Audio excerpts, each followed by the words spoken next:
So this is how I cook on board with all dry provision ingredients. This is my bottle of olive oil. This is my instant pot, and I'm going to make a pot of navy beans because that's going to be a very appropriate dinner for underway. I use Spam. This is the full salt Spam. Uh, a lot of people don't like Spam, but it's great in beans. Kind of hard to open with one hand. Pop a little knife in the bottom of it to let it plop right out. And then I just use the spatula to chop it up in the pan. And I'm going to saute it I'm going to add some spices and a little bit of water and saute it. So that's 1 can of Spam, just enough olive oil to coat the bottom of the pan. Spam doesn't have a whole bunch of oil in it, believe it or not. It's got a lot of potato starch instead. So if you don't want it to burn, you need to add a little bit of oil. And just chop it up. This particular spatula is like a knife. A tablespoon of chili powder, 2 tablespoons of garlic powder. I don't know why I'm videoing that. 2 tablespoons of onion powder, a tablespoon of cumin, a tablespoon of salt. I think that's all that's in there, yeah. Very easy recipe to remember. Stir that all up while you're sauteing the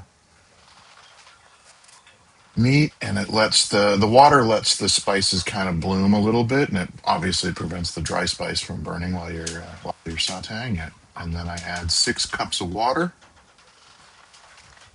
I use my heating kettle has a handy measure on the side. I can just use that to measure up 6 cups. And then stir everything around, make sure none of the meat's sticking to the bottom from the saute.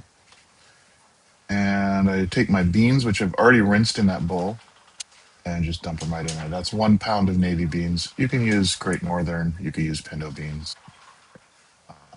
Use any dry bean that you get in the grocery store, really, but I like navy beans best.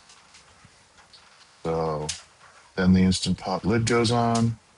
I interrupted this one at 40 minutes to put in, I set it for 40 minutes and then I interrupt the cook, add another cup of water, and add jalapenos because I don't like the jalapenos to get too mushy.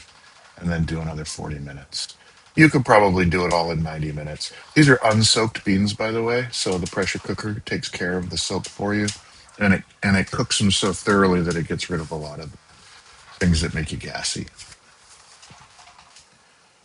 So I'm setting 40. I will let them cool down a little bit.